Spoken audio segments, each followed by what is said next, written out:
What's up, everybody? Welcome back to Sammy V Sessions. We got a lot to catch up on. Let's start with Benito Bowl Part 2. So let's talk about his intro when he was walking through the sugarcane fields. And you had seen the Coco Frio cart, you see the Piragua cart, you see the people playing dominoes.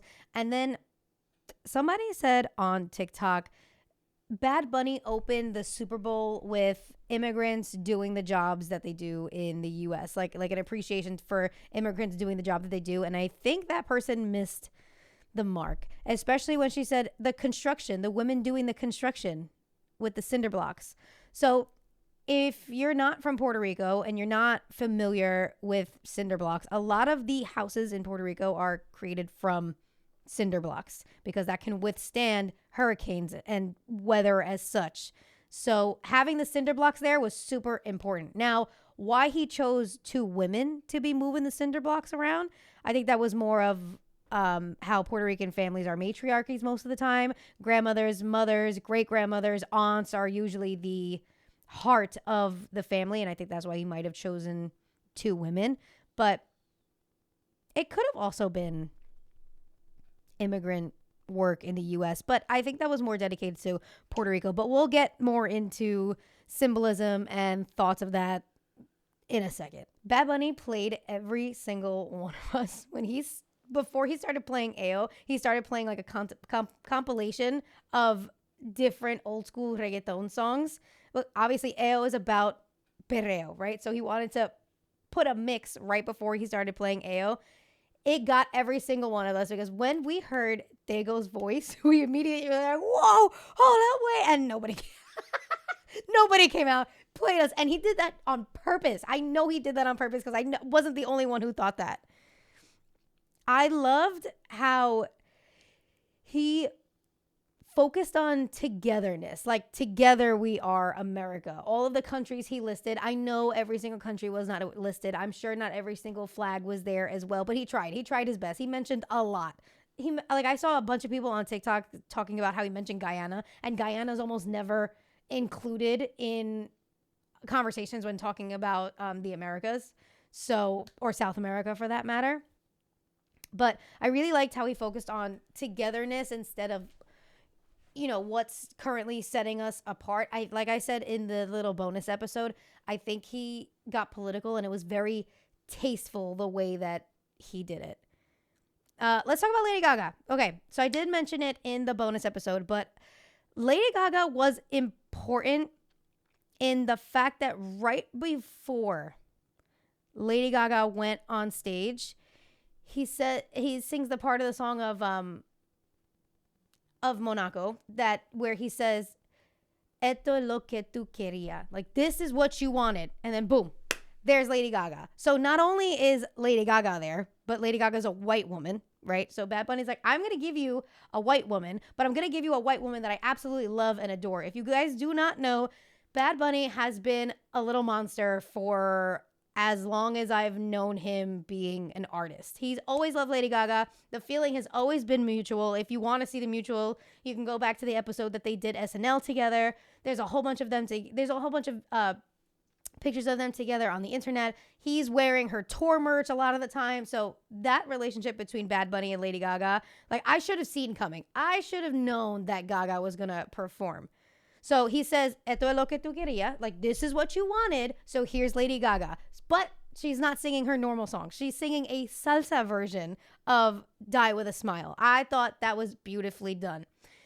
The color of her dress, also not a random fact. The color of her dress is the same color of the original blue that was on the original Puerto Rican flag. The Puerto Rican flag that we see today with that dark blue was created to show a likeness towards the United States. So if you ever see a Puerto Rican flag with that light color blue, it's not faded. It's purposely like that. Before, I don't want to get my dates wrong, but it might have been before the U.S. colonized PR, somehow. Whatever, it doesn't matter. That dark blue is to show likeness with the United States, which is why a lot of people don't use it. They don't like it, and they use the one with the lighter blue. So the color of her dress was the same color blue as the original Puerto Rican flag. And the flower that she was wearing, La Flor de Maga, is the national flower of Puerto Rico. So her outfit was very important. Like she was with it. She said, "You tell me what to wear and I got you." And she totally showed up for us. And I appreciate how she showed up at the Super Bowl halftime show. I saw a lot of people on TikTok saying that they couldn't understand what Bad Bunny was saying, not because he was speaking Spanish, but because like he would sing and some of the words would be like it was like remixed. It's because he was cursing. Those of us that know Spanish and know the songs, we knew what parts they were like mixing together, so you could not hear the curses in there. So if you were speaking English, if you speak English and you were listening to this and you don't speak Spanish, you were not going crazy. He like the words were literally mixed together to black out the curses. Let's talk about these grass people. I think they were my favorite part of the entire halftime show. So chronically being on TikTok, I knew that there was some kind of field casting because people were trying to apply and you needed to be between like 5'7" and 6 foot and no taller. And another one of the criteria was like you need to have marching band experience. You can't be claustrophobic. So I had ran to the bathroom right when the halftime show started and they were like previewing what was going on for the halftime show. And I hear my husband saying, there's people in grass costumes running out. And I'm like, oh, that must have been the casting. Like that must have been why people needed to be casted. So I would just want to say, like 99% of them took their job so seriously and stood absolutely still. Then there was some people bopping around. Then you had that one grass person with the little Mexican flag. They were so funny. And I was thinking about like why he might have had this happen. Like why he might have, or the creative directors might have wanted people in the grass costumes. One, I think it's because it's easier to just put people in props rather than moving props with people. Are you picking up what I'm putting down? Like as the stage needs to be changed and moved, you can use these people that are already in the costumes and set it up. I also think it was for protection from streakers. So the Super Bowl did have a streaker. And I think this blockade of like a human wall with this grass was also to protect Bad Bunny because he was doing outfit changes. There were people that posted on TikTok that when Lady Gaga was singing, he was doing some kind of outfit change like behind all of the grass people. Like you couldn't see it on TV, but there were people in the stands that could see him like dancing and like waiting for his turn to go back up after Lady Gaga was finished performing. So I want to know, for all of the people that got denied the opportunity to be casted as one of the field people, like now that you know that it was grass and those costumes were heavy from what I'm hearing on TikTok, are you disappointed? Now that you know that that was the job, do you still think you would apply if you knew ahead of time what the job was? Let me know because I'm very curious. The free fall off of the casita, let's talk about that first. I don't know if I have that bravery in me to just free fall on a bunch of people. Like the trust that Bad Bunny had to have had with these performers is absolutely incredible. Because I can't even do a box jump at the gym. Like I can't even trust myself to jump on top of a box that's higher than 12 inches. And this guy is just falling off of a house. Like how do you have that fearless energy in you, especially being on like one of the biggest stages in the world at the time? Then the performers that were on the light poles, that they were, I don't know, were they acrobatics? One of them had made a TikTok video, and in the comments it says that Bad Bunny does not like wearing harnesses like when he's doing performances, so he signs like extra, allegedly he signs extra insurance just in case he falls. So when he was standing on top of that light post, he had no protection on him. So you free fall off of a house, just trusting the people underneath you. And then you're trusting yourself to not fall off of this light pole as you're performing. I need to know what kind of pre-show work you do to like put your mindset in this. I'm going to do this performance and it's going to be crazy and all's going to go right. I need that in my life. So I don't know if y'all caught it, but I caught it the first time I was watching it live. The two male dancers dancing, perreando on one another. Okay. When I saw that, I said, oh, people are going to be so mad. People are going to be so. So not only is there an all Spanish halftime show, but then you have two men grinding on each other on the side of a car. I thought it was beautifully done. Like, thank you for including them in the perreo of it all, because everybody was dancing. You could see young Miko. Let me tell you something.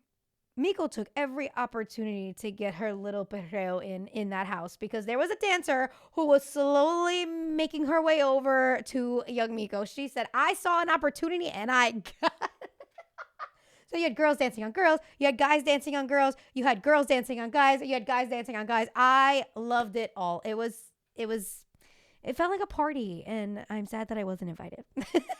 Maybe next time around, I'll get my chance. I was having fun listening to everybody's thoughts about what the Super Bowl might have meant. This goes back to that construction comment I was talking about earlier. What symbolisms there might have been, and why Bad Bunny had done this versus this. Then there was other people that were saying, it's just a performance. Y'all are reaching. You guys are making things up. This is not what it meant, yada, yada, yada. And for those people that think that this performance meant nothing and there was no symbolism in it, I want to know how far you went in school. Did y'all make it to high school? At least a freshman year, because I think I was doing this in 8th grade too. You never were provided a passage, maybe a paragraph you had to read, or maybe an image, and you were asked to provide some symbolism in here, what XYZ could have meant. Like, you've never used your brain? Because obviously, not many people have gone to college, so I'm not even saying that. But even in school, you've been asked before, look at this image and think about the symbolisms that might be within this image. And this bleeds into the people that are saying, why does art need to be political? Yada, yada. Art has always been political. Y'all never seen a political cartoon in school either?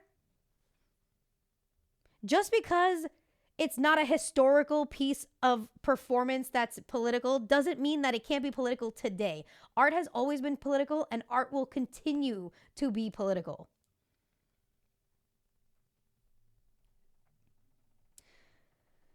And I like comparing what other people have seen and keeping my mind open to maybe that's the reasoning. Like in the beginning when I was talking about the construction, maybe it was part showing how immigrants work in this country, and most white people would never do those jobs, right?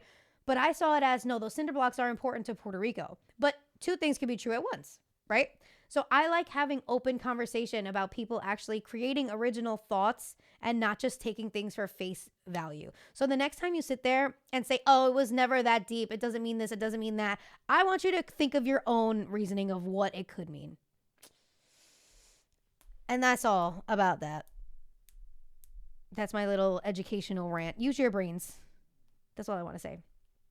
Let's talk about Super Bowl commercials.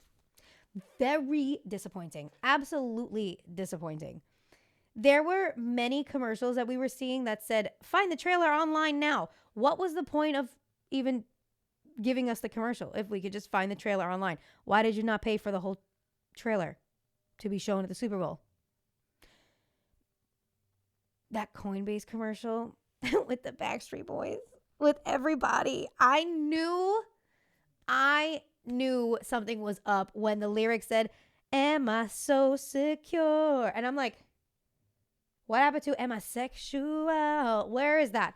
I knew something was up. I said, oh, this is an advertisement. And it's not like an advertisement for a karaoke machine or a karaoke game. And it was a Coinbase commercial. Like, what, bro?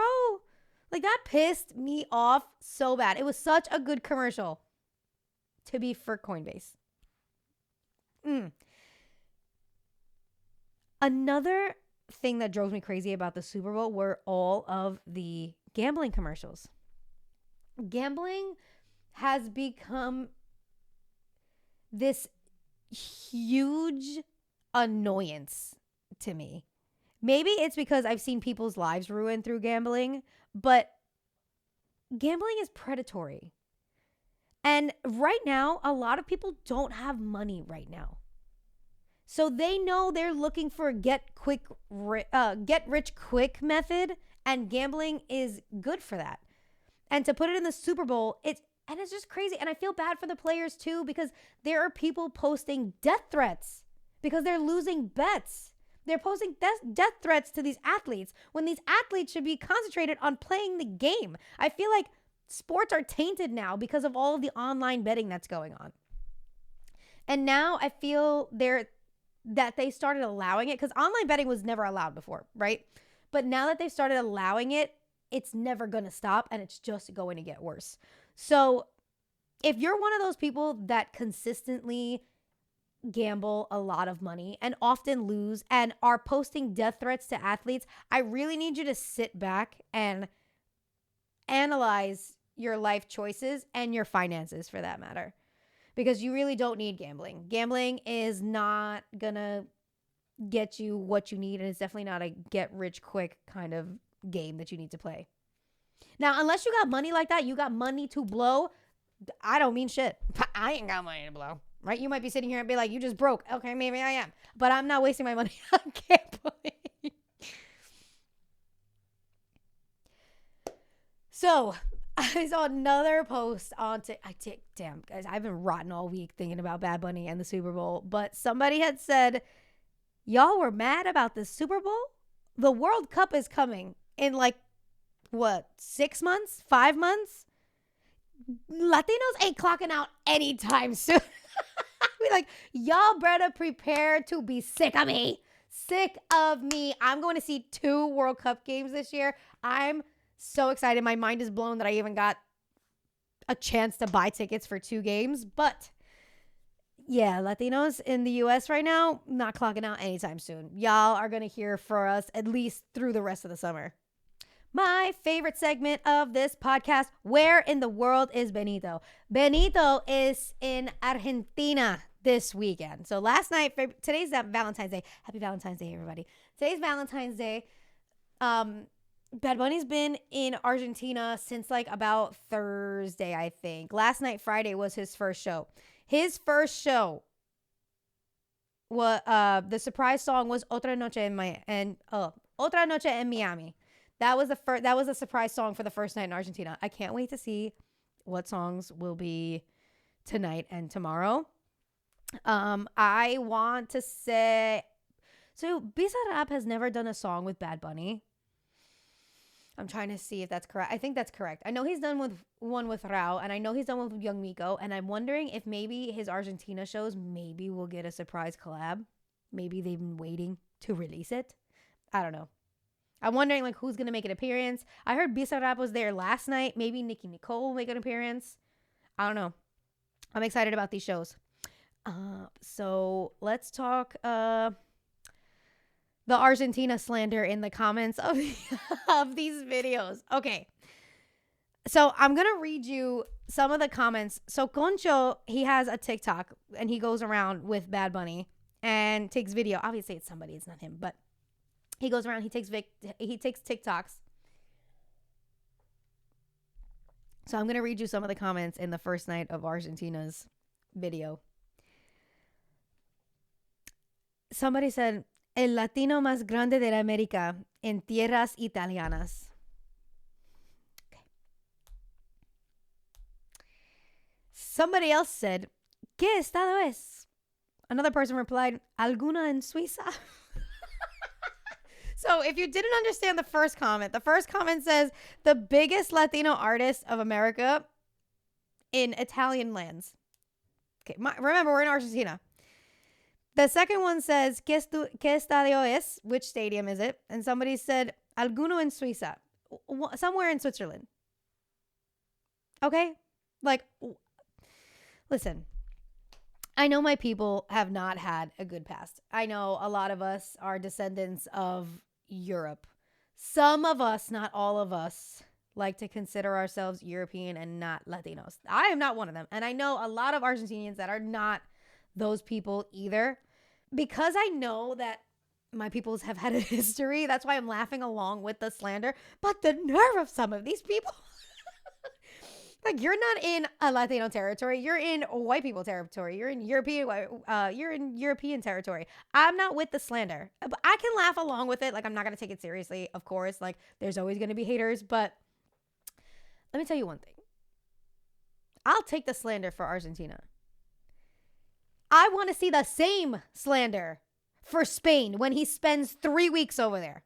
The reason why all of us speak Spanish is because of that colonizing country, okay? I want the same slander in the comments for Spain that there was in Argentina, and I'm going to be looking for them. Y'all better have the same energy.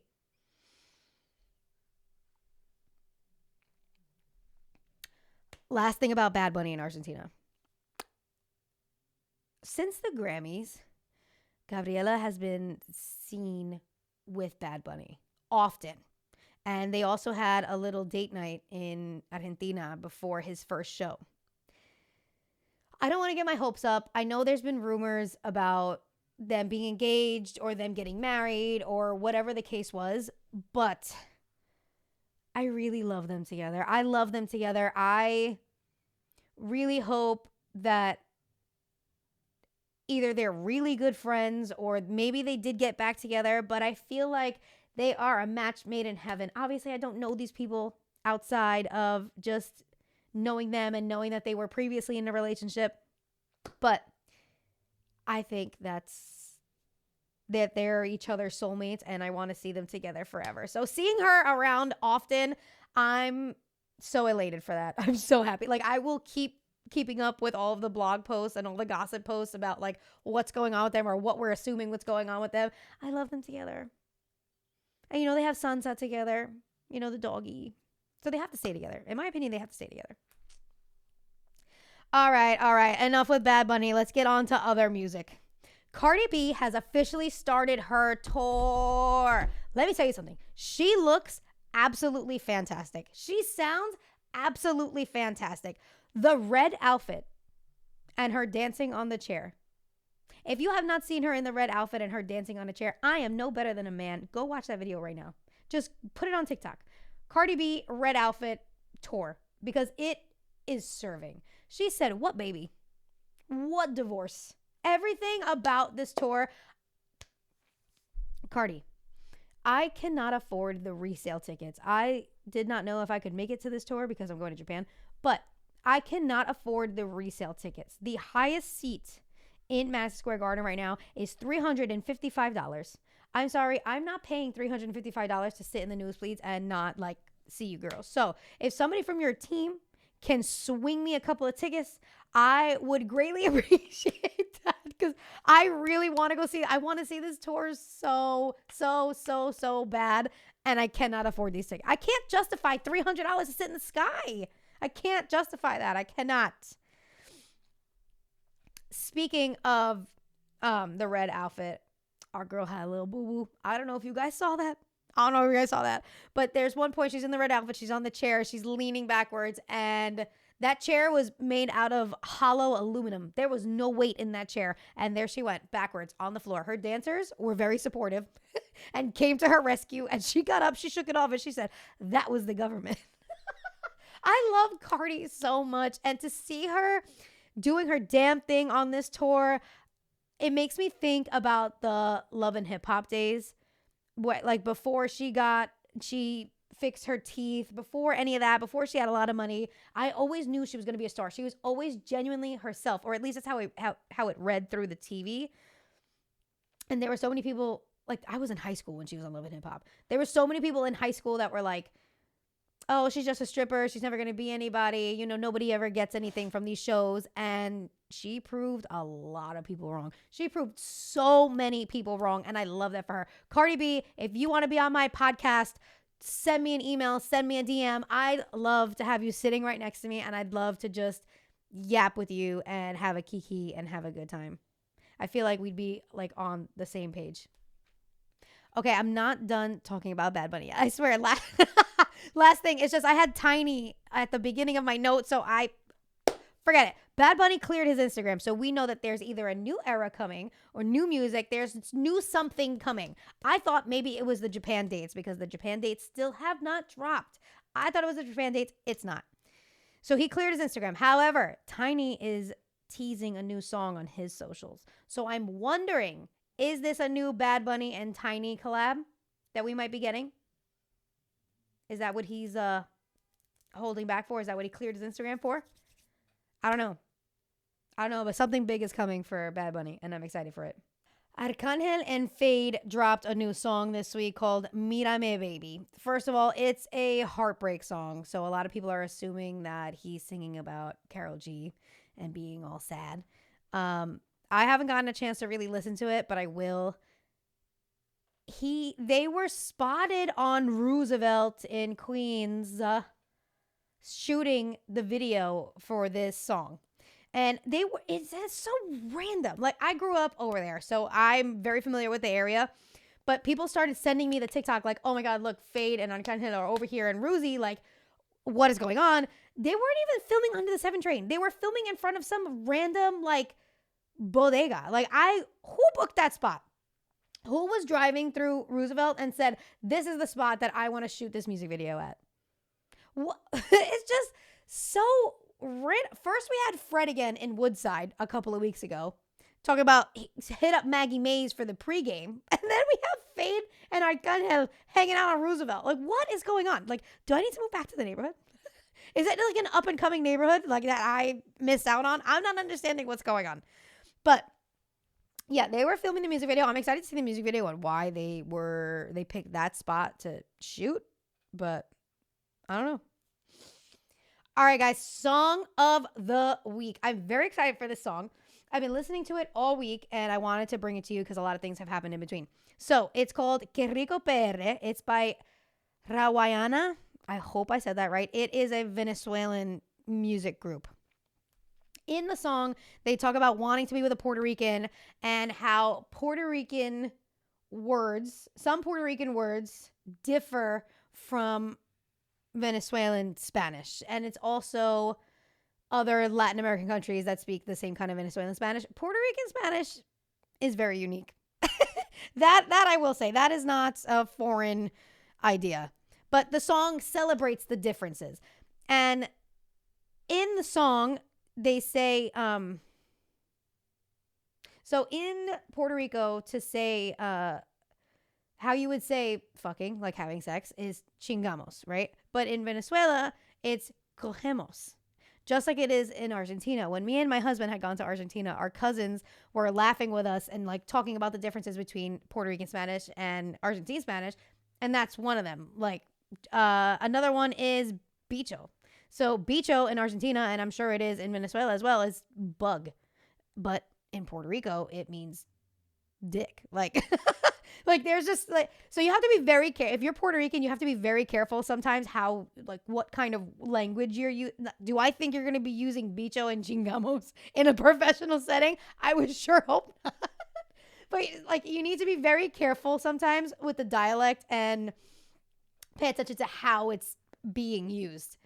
The reason why I chose a song, not only because I really love it. It dropped in January, the whole album. So that's where the song came up. It's relatively new. But the reason why I chose this song is because my girl Tess Garcia on TikTok was talking about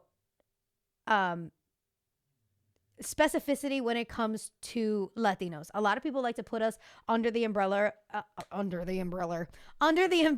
of Latino, but there are so many intrinsic, like, just differences between us that it's not fair to put us under an umbrella. Like, yes, we stand together, we are Latinos, but there's a lot of differences between us. Growing up in Queens, I feel that wasn't really foreign because a lot of my friends and people that I knew, we always had pride in where our immigrant parents, grandparents, some of my friends were immigrants. We always had pride of specifically what country we came from. Queens is known as the melting pot of New York City. You're going to find all different kinds of backgrounds and ethnicities. So it was always like, I'm this, I'm that. I've never heard somebody say I'm American. Like, we always had some kind of lineage to go by to identify as. For example, I am Argentine, Puerto Rican, and Irish, right? So I'm Argentine and Puerto Rican when it comes to my Latino side. But my best friend is Dominican and Colombian. I know.